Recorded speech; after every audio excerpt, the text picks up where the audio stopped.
This is Mr. Hansen's Honors Physical Science class. It is February 8th. This video is meant to be watched and notes taken over for Monday, February 9th. This is going off what we've been talking about is matter, classification of matter, changes in state, that sort of thing. Now we started classifying matter between pure substances or mixtures. The difference being mixtures you can physically separate, and substances you cannot. The two types of substances are elements and compounds. Compounds can be chemically separated into elements. Elements cannot be broken down into simpler substances. On the other side of that dichotomous key, we had mixtures, and mixtures can be separated into homogeneous or heterogeneous mixtures. Homogeneous mixtures are ones in which you can only see one thing visibly present, and those are always solutions. Very small particles, no Tyndall effect there, usually dissolved in water. And heterogeneous mixtures, you see two or more things present, and sometimes it's too difficult to notice it right away, so you use a beam of light to identify the Tyndall effect in things like colloids. Colloids have about medium-sized particles, but those particles do scatter light when a beam of light goes through that. An example would be fog there. And then the last of the heterogeneous mixtures is the suspensions, where the particles do settle. Those technically also have the Tyndall effect, but you don't need to test it with the Tyndall effect. This is going to identify physical and chemical properties and physical and chemical changes. How can we tell what just happened? So what is matter? Everything that has mass and takes up space or has volume is matter. What kind of changes does matter undergo? All matter, regardless of state, undergoes physical and chemical changes. That's what we're talking about today. These changes can be microscopic or macroscopic, tiny or big, very noticeable or almost not noticeable at all. Here are some different properties of matter when we look at things. You get a piece of matter in front of you. You can check and see if it conducts electricity, if it's good at conducting heat, how dense it is, melting point, boiling point. We know those are temperatures using the heating curve. Index refraction, malleability, which pretty much means you can smash it down into thin sheets, and ductility, which means you can kind of pull it out into thin strands.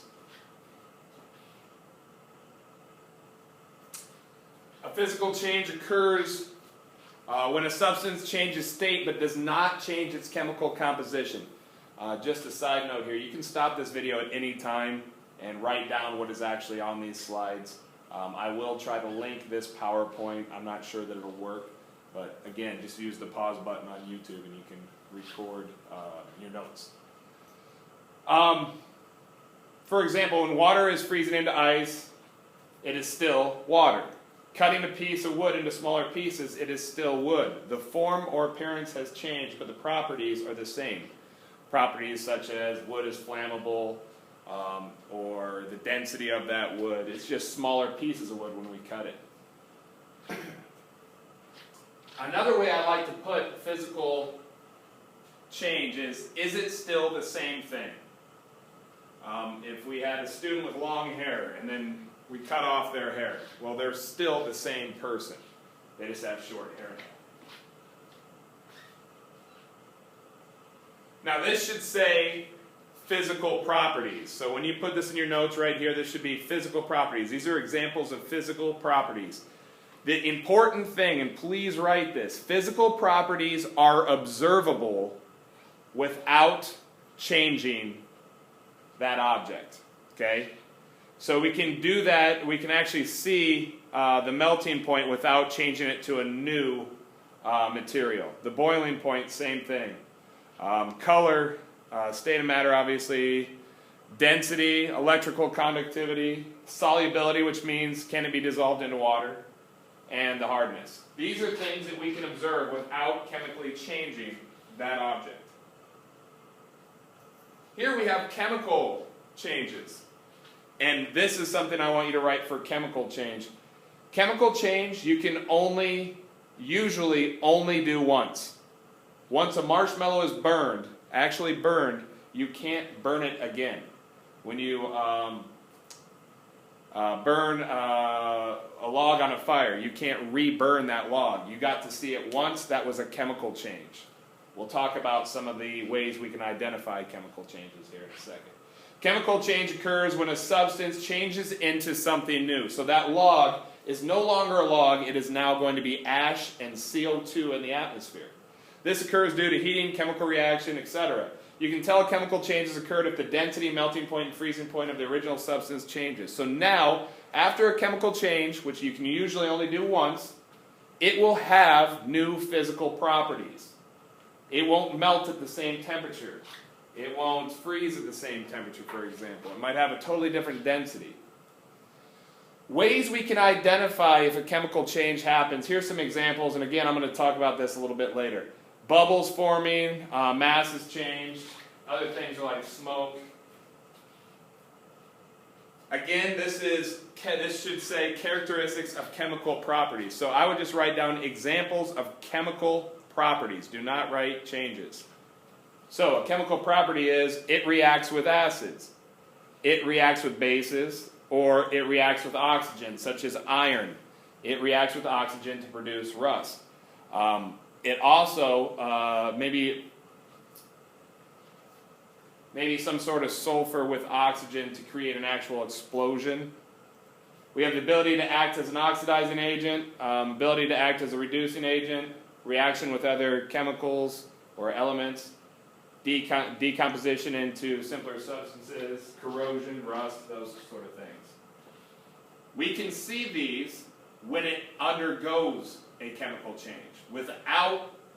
We would not know these if we did not actually try to have them undergo a chemical change. This is not really important to our conversation right now. Good thing. How can we identify physical properties? Physical properties are those that we can determine without changing the identity of the substance.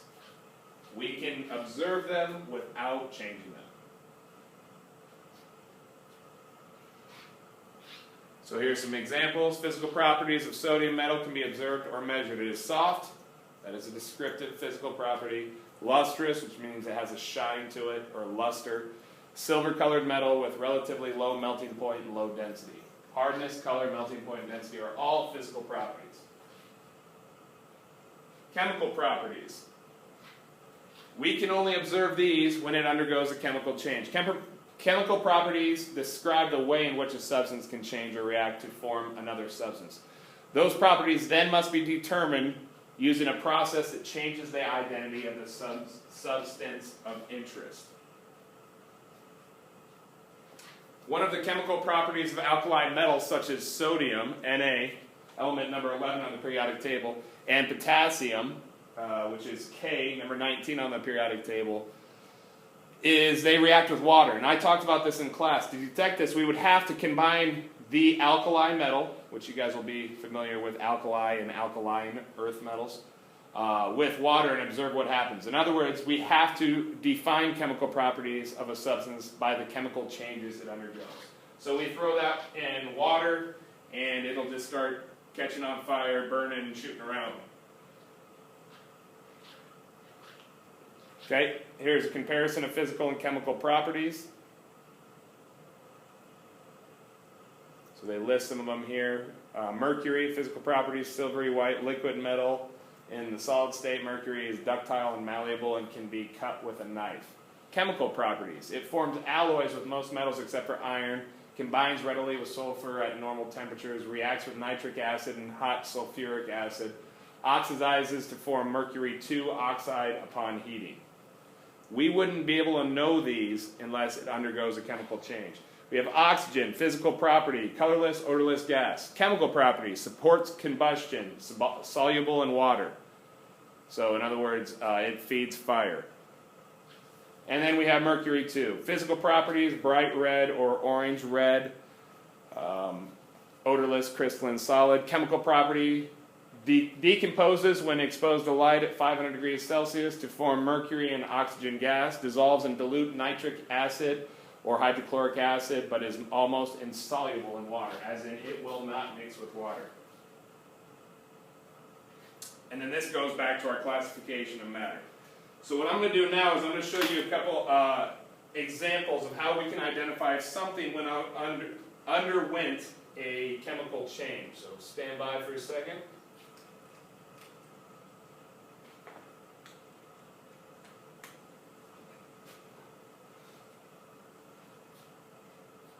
This is just a website, and I'll probably link this.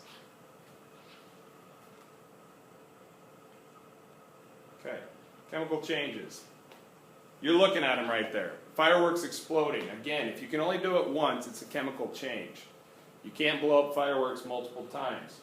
But that is a good example of how we can identify a chemical change. The production of light, or a flash, or a flame, or any sort of bright light signifies that there was a reaction there, a chemical reaction, which is a chemical change. The explosion of fireworks is an example of chemical changes. I like this. During a chemical change, substances are changed into different substances. Here it says physical changes are relatively easy to identify if only the form of the substance changed you have observed a physical change. So cutting wood or cutting paper into pieces. Signs of chemical changes. So this is why I wanted to show you guys this. Signs of a chemical change. How can we say we think that was actually a chemical change that we just watched? So here is how you do it.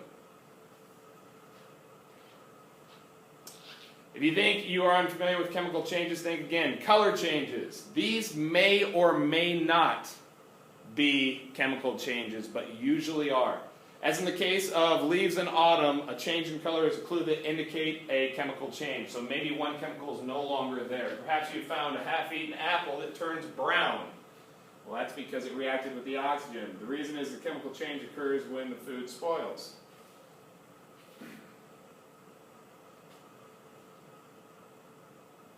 Here's another way to look at it.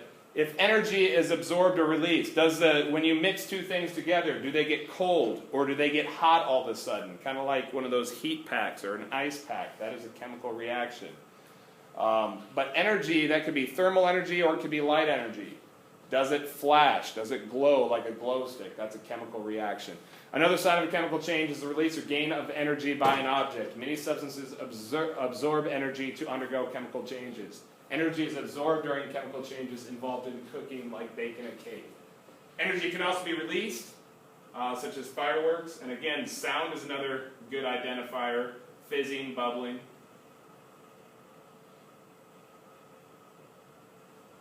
We have an odor change. It smells different. That could be from mold.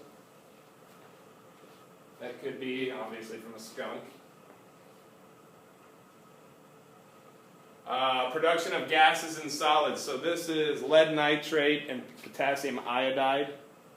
And it's two clear liquids, and when you mix them together, they produce a yellow precipitate, like little flakes.